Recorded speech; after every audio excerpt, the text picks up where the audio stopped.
in there too.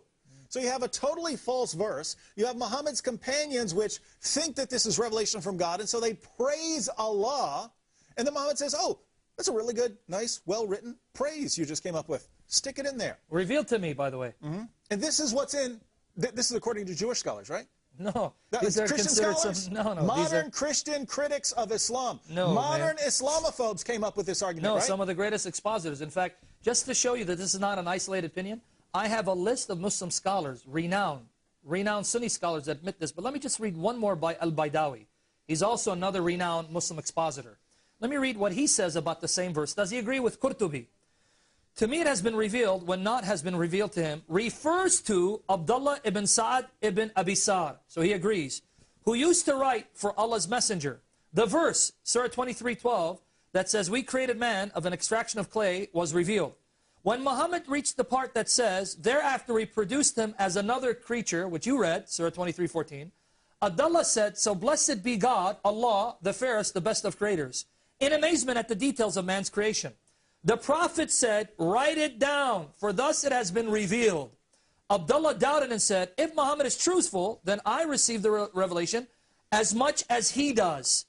And if he's a liar, what I said is as good as what he said. So here's another Orthodox Sunni Muslim scholar confirming that this episode is an episode that occurred in the life of Muhammad. So folks, what are you going to do with this? Here's a man who actually dictated to Muhammad words that Muhammad made part of the Quran. Could this be the reason why Allah killed them dead? Assuming again that Allah is the true God. Now we have all kinds of other examples, and callers are welcome to call in now, and we can bring up all kinds of other things that Muhammad said that were false and was obviously didn't represent the truth well. But there is a question. How does this compare with biblical figures? How would this compare with the apostles? How would this compare with Old Testament prophets? Muhammad gets poisoned, says that it will never affect him, later on dies from it, complaining that he feels his aorta being severed exactly in the way that he said he would die if he's cursed by God as a false prophet. How does this compare with some of the biblical figures? CL? Well, you know the line of reasoning among Islam and Islamic creed is that Muhammad, he's one of many prophets. He's just like the rest of the prophets. He's the last in line. So he should do what the other prophets have done. Isn't that correct? Sure, now, be able to, yeah. Now you're aware of the Apostle Paul, who many Muslims do not like. Yeah. They accuse Apostle Paul of inventing Christianity, inventing the deity of Christ. He's the one who you Christians really follow, Paul, not Jesus. And that Muslims have to hate, hate Paul. He's more powerful than Allah. According to the Quran, God gave a revelation through Jesus and promised that his followers would be victorious until the day of resurrection. But then the Apostle Paul came in there, totally corrupted everything. Allah just couldn't stop him, despite the fact that he said he would preserve the true followers of Jesus. It was just disastrous. But yeah, how would this person, who's more powerful than Allah, what happened when he was poisoned? Well, Paul, in the book of Acts, in the chapter 28, starting, let's say, around verse number 3. Let me give a little background before I read it. He's on a ship. He's traveling, right? And this incident happens similar to what happened to Muhammad. Verse number 3, of chapter 28 in Acts, it says, when Paul had gathered a bundle of sticks and put them on the fire, a viper came out because of the heat and fastened onto his hand. When the native people saw the creature hanging from his hand, they said to one another, no doubt this man is a murderer, though he has escaped from the sea. Justice has now allowed him to live. Justice has not allowed him to live. He, however, shook off the creature into the fire and suffered no harm. So, hold on. Paul gets bitten by a poisonous viper, and the poison does not affect him? No. Wait a minute, wait a minute, wait a minute. Now, look at the different situations here. Think about this, my friends. Muhammad says, this poison will not affect me. And his followers say, this poison is not going to affect, I'll just keep eating this food because this poison, it can't be poisoned. And then Muhammad dies, ultimately, from the poison after suffering for a couple of years.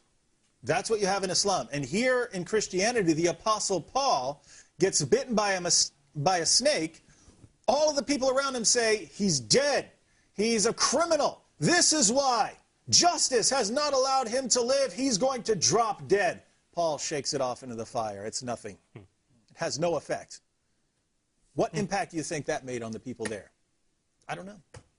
How you can believe in Muhammad when you have this contrast here. We don't believe in Paul. Paul's an evil deceiver. Poison wouldn't affect him at all. Muhammad, we believe, is a true prophet. When he was poisoned, died exactly how he said he'd die if he's a false prophet. Strange, strange stuff going on here. Anything else from the Bible you'd like to point out? Well, there's actually another story in the Bible similar to what happened to Muhammad. Surprisingly, in the Old Testament prophet Elijah, there was an incident that happened with him. This can be found in 2 Kings, chapter number 4. You can read from verse 38 to verse 41. To give a little background before I get into it, he gathers with a company of prophets, and they're going to eat, right? And one of the prophets goes out and he pits some, some gourds and different things from the land. He cuts it up. He puts it in a pot and makes a stew, and he's going to serve it to Elisha and all the rest of the prophets. Now, it says here, the stew was poured out for the men. Now, these are prophets. But as they began to eat, they cried out, "O man of God, there is death in this pot." And they could not eat it. Elisha said, "Get some flour." He put it into the pot and said, "Serve it to the people to eat." And there was nothing harmful in the pot. Wait, you're telling me companions of a prophet was saved miraculously by the true God from dying from the effects of poison? Yes, Sam. But that God's greatest prophet, according to Muslims, The last. His companion, Bishr, died because of the effects of poison? What's going on here? and he died because of the effects of poison? Well, hey, I don't know. Well, this seems very odd to me. I mean, You're not the only one. where's the For all logic? of us. Yeah, yeah. Here's a man who's one of the greatest prophets, but we don't consider him to be the greatest prophet, Elisha. Yet God in his mercy protected his companions from suffering the ill effects of poison.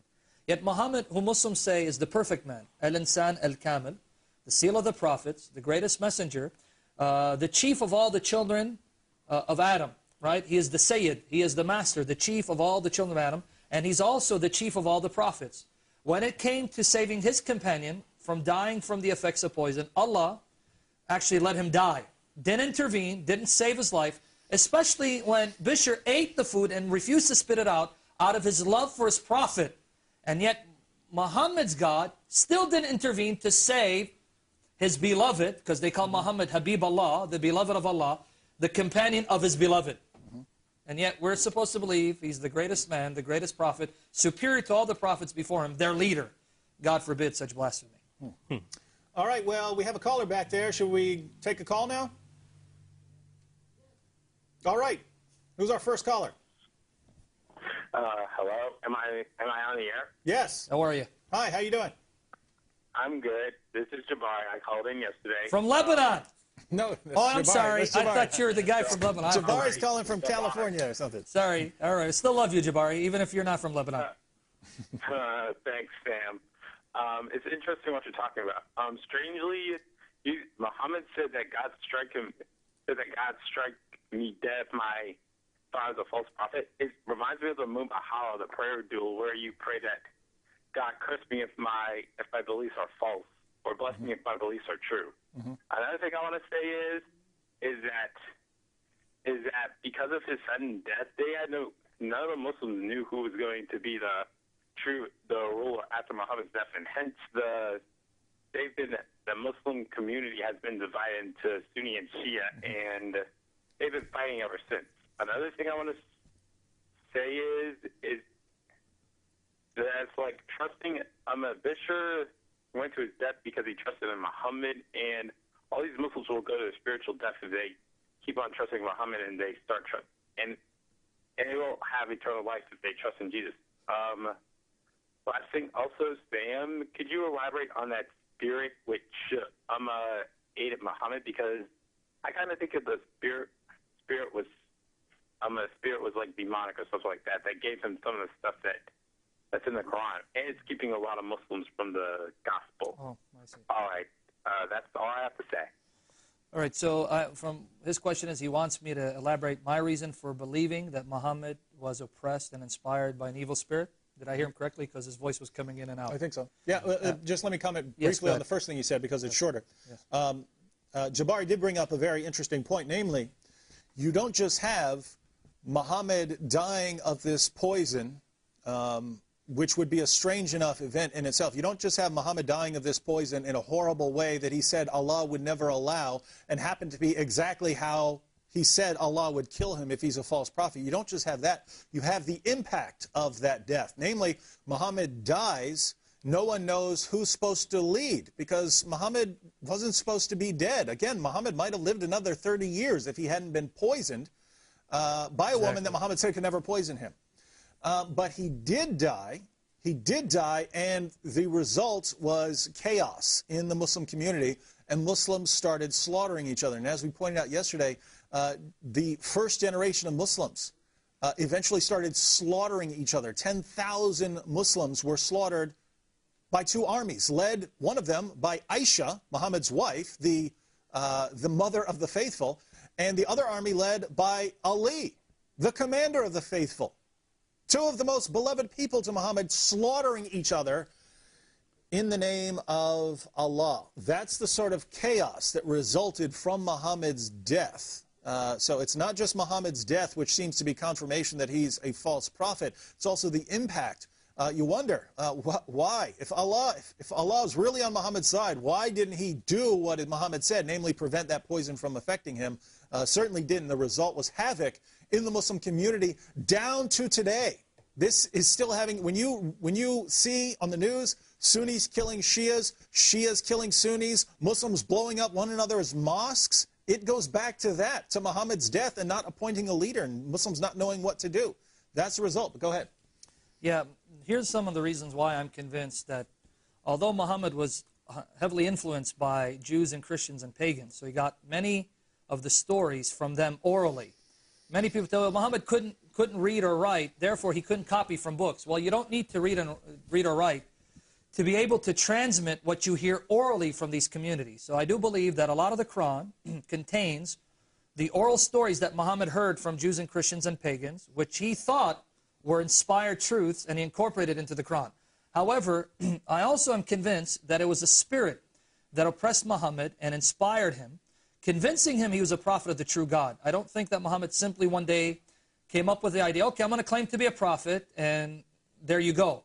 I do believe a spirit appeared to him and convinced him that he's a true prophet of the true God. Little did he realize that spirit wasn't from the true God. It was an unclean spirit, be it Satan or some demon. Now, the reason why I believe that is because of what I find in the Muslim sources and how embarrassing these sources are on the credibility of Muhammad's prophethood. And what do I mean?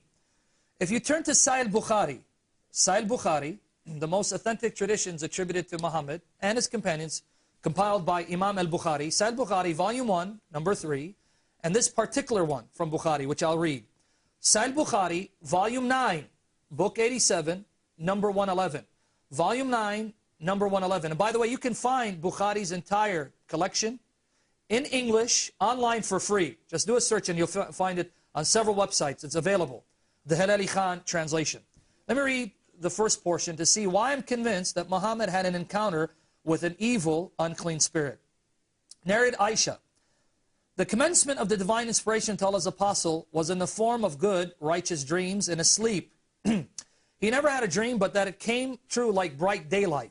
He used to go in seclusion to the cave of Hira, where he used to worship continuously for many nights. He used to take with him the journey for food, etc., etc. Now watch this. Until suddenly the truth descended upon him. The truth descended upon him while he was in the cave of Hira, or Hira, however you want to pronounce that word. The angel came to him and asked him to read. The prophet replied, I do not know how to read.